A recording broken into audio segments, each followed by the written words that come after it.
My dearest Romi, I am writing you after visiting a museum in Phnom Penh, which chronicles the horrors of the Khmer Rouge regime between the years 1975 to 1979 in Cambodia. During this time, about 2 million innocent people were tortured and murdered, including all educated people, artists and intellectuals. It is nothing but symbolic that by the time you read this letter, you will be in a place where people were murdered in cold blood and without blinking, tortured, and starved by others called the Nazis. The only sin of those innocent people was to be born Jewish, a sin sending them to die various horrible deaths invented by sick minds. On the land where you are walking right now, my family was born, raised, lived, yet did not die there. Your beloved and noble grandfather, my grandfather whom I never met but I am named after, his wife Rhoda and their 10 children. This is where your roots are, this is where all the members of the Granat family were born, and your grandfather Mayer who was born on February 21, 1927. I sent to you his original birth certificate which we found a month ago. He thought he was born in 1928. He was named Mayer, the one that shines, and how symbolic the name, for he had shined upon my path and made it brighter. He was a lighthouse and a compass that I used to create my path. That is why there is an illustration of a lighthouse on his grave which you have visited numerous times. My dear child, there is not a day that goes by without me thinking of him, and no hour without me missing my wondrous father, your special grandfather. The story of our family could start on the day you interviewed your grandfather years ago. You told me he cried, and when asked you when, you replied that he shed tears when you asked him about his siblings. Romi, I have never seen my father cry. I have seen him laugh, being positive even during difficult moments, while on the other hand screaming with horror during his sleep. I will try telling you the Granat family story from the perspective of that cry which I came to know over one night when I was 15 years old, the cry from which light came out. The last time everyone was together was sometime during 1937 in Mwawa, where the Granat family lived. Back then there was no internet or fast communication, and the only sources of information were newspapers, the radio, and people speaking by words of mouth. That was when rumors about the Nazis and their intents begun. Most people didn't believe the rumors, but within the few that did, was grandfather Abraham. He decided to transfer his wife, my grandmother, and their 10 children to a place where they could live. Remember, my beloved daughter, that he had no idea what it was that he was running away from, what everyone knows today. His brother, Bainam, decided to stay in Mlawa, and later he, his wife and their 5 children were murdered in Auschwitz, as we recently found out. For an unknown reason, perhaps logic, perhaps certain senses, my grandfather left with his wife and children to a journey of wandering that lasted several years.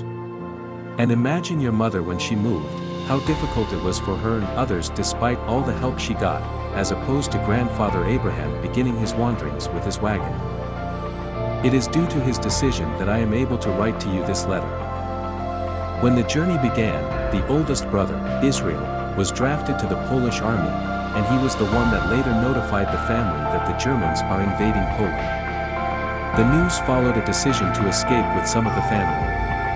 Israel was later wounded during one of the battles and died. The journey that included a 6-month stay at a place called Bajam where my father, your grandfather, lived in the wagon near the main square, a place I visited as well as the rest of the places I denote here. From there he moved to Korosh, where at age 12 he worked as a shepherd. From there he made his way to Ligoyanovo, situated at the suburbs of Warsaw Ghetto. Later, in 1940, when the family scattered around, grandfather Abraham, grandmother Rhoda, 14 years old Sarah, 3 years old Rachel, and Mayer who was 13 years old at the time, boarded a train from Białystok to Russia. While traveling, they left Herzl, the youngest brother, with a priest at a Christian orphanage. When he was found after the war, by grandfather Mayer and his sister Bella, Herzl thought he was a Christian. Several weeks into traveling by train, they arrived at Komi, a godforsaken place where no humans had set foot. It is possible that the Germans allowed them to escape, knowing that they will starve and freeze to death. And indeed, more than 95% of the Jews who made it to Romi died, including my grandfather, my grandmother, and his sisters. They arrived in September 1940, and in October his sister Sarah ate a poisoned mushroom and died. My father later said that her body kept them warm. In January 1941, Abraham died as a result of freezing temperatures, starvation and infection, and in May of that year grandmother Rhoda died from similar circumstances. 13-year-old Meir had to bury both of them in the ground, a place I have found and visited in 2009, a month before he died. I will never be able to describe how I felt as I made my way to that forest in the middle of nowhere. I was so overwhelmed that I couldn't speak. I then delivered a eulogy in memory of my grandparents. I began saying, "I knew so well despite never actually meeting you." Among other words, I said, "Dear grandfather and grandmother, unfortunately and due to circumstances we never met, even though it is because of you that I can stand here today. I am 54 years old, the age when you passed away grandfather Abraham. My children are 12 years old Romi and 14 years old Daniel, the age when your son Meir was left alone for 4 years in a forever green forest with freezing temperatures, without any clothing or food. I just want to tell you that you can be proud of your son Meir, just as I am proud of him. Your son, my father, was a beloved and a unique individual. Yehi Zikrekum Baruch, may your souls rest in peace." I scattered sand that I brought from the cave of the fathers, the western wall, and from our house in Israel, and the house where he was born in Poland. I lit memorial candles, prayed and read the Kaddish together with a rabbi who came with me. All this time I couldn't help but thinking how my father, 68 years earlier, survived daily life in that miserable place all alone after burying his beloveds, including his 3-year-old sister Rachel. I will never understand how he survived day by day, what he must have thought of, or what drove him to survive while not knowing how, when, or if at all the situation will end. When the war ended, he became a refugee wandering around Europe for 2 years, joining the Dror, Freedom, movement and searching for his family. Recently we became known to the fact that Kapil and Hannah, his siblings, were murdered in Auschwitz. Esther, your grandfather's sister, mother of Abby Schwartz from Beersheba whom we found in 1990, died in 1988 in a hospital where she was hospitalized after the war due to a trauma. I found the hospital room where she spent the last 15 years of her life. In 2000 I found her grave, after finding the house where my father grew up, and brought pictures and documents of her. The brother, Mendel, survived the war and died of old age in Toronto. He was survived by 2 sons, Abraham and Michael. He was 88 years old when he died. The sister, Bella, who lived in Israel, died at age 90 in New York where she lived her last few years. She was survived by her children Benny, Abraham and Ruth who is named after Rhoda, just as my sister Rudy. And of course, our sweet and beloved Herzl, the youngest of the siblings which we know so well and love so much, lives today in Ramat Gan, the last of the survivors. And not only the siblings, but his 15 uncles, aunts and their children who lived in Poland and died in terrible deaths. Only 2 aunts survived, Chaya, Rhoda's sister of the Crystal family, and Rachel, Abraham's sister who married Rabbi Betzalel Zalmans, at the time the chief rabbi of Tel Aviv. His student, Rabbi Israel Lau, is a friend of your wonderful mother. The rabbi and his wife died when I was 12 years old. While praying to graves of Tzakadim in northern Israel, and while the talith was laid on the rabbi's shoulders, the house where they lived collapsed and buried them both. Several years earlier, their only son, Israel, was killed in the Israel War of Independence. Indeed, the rabbi and his wife, where I studied Torah on its moral side every Motzei Shabbat, Saturday night, had their share of agony. They were a wonderful couple.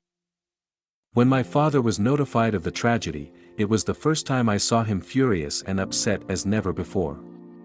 It happened on a Friday night in 1967. My beloved Romi, let's return to the story. After being a refugee in Europe, Meir came from Nuremberg in Germany to Marseille in France, and boarded the Theodor Herzl, Jewish immigration ship that sailed to Palestine when immigration was illegal. The ship was caught by the Brits, and in 1947 my father was deported to Cyprus for a year, a time which he called resting time. He immigrated to Israel in 1948 and arrived straight to the War of Independence.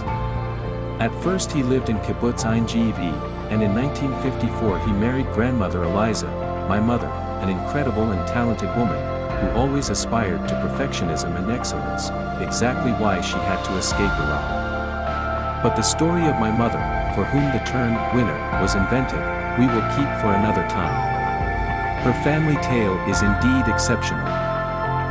Let me just point out that during that time it was rare for a Polish immigrant to meet and marry a girl from Iraq, a testimony of my parents' character. I was very fortunate to be their son, and enjoy their guidance and education. Romi, my love, the rest of your grandfather's life story is linked with mine, and the sad day he passed away was for me the end of an era, a time which will never return, an experience of living among such a great man.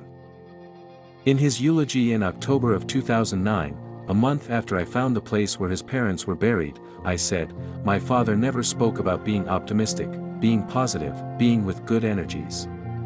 He just was like that at any given moment, from the moment he got up, until the moment he went to sleep. And in his sleep, subconscious led him to the past, and made him scream terrifying screams that I have heard, and made me cry. And I always wondered how from the darkness of this cry, such a shining man came out. Romi, the love of my life and the dearest of all. From all of this I wish for you to learn and remember this: your grandfather lost the dearest to him, his family, his friends, and his youth. He had to watch his parents dying a long and tormented death, and then bury them with his own hands. He lived during a time created by terrible cruelty, exactly where you are at right now. All that he did not choose, beastly and cruel people chose for him. But, when he could choose, when he was given the chance, he chose. He chose to overcome evil with the only way evil cannot beat: love, giving, and endless positive thinking. With his inner strength he gave me unconditional love, and supported me whenever needed. And so, from the hell where your legs are standing right this second, a man, which you and I were privileged to live amongst, grew and developed. He gave us the opportunity to see and feel, even in the most impossible conditions, how he chose a life without a shred of evil, without revenge, without jealousy, without hatred. Just how to live your life in the most simple positive manner while giving unconditionally, enjoying the little things, and letting others enjoy you. Finally, beloved Romi. From the wonderful family your grandfather built so uniquely, against all odds, and calling his granddaughter, wonderful, one of a kind, whenever possible, I have a personal request. Look at the sky. Without a doubt my father is proudly looking down at you. Look at the sky, smile your widest smile, so that on the land of hell, the land of no smiles, your smile, just as his attitude, will be the victory of his legacy. Look up, Romi, and say, you are one of a kind. Oh, how I love him and you.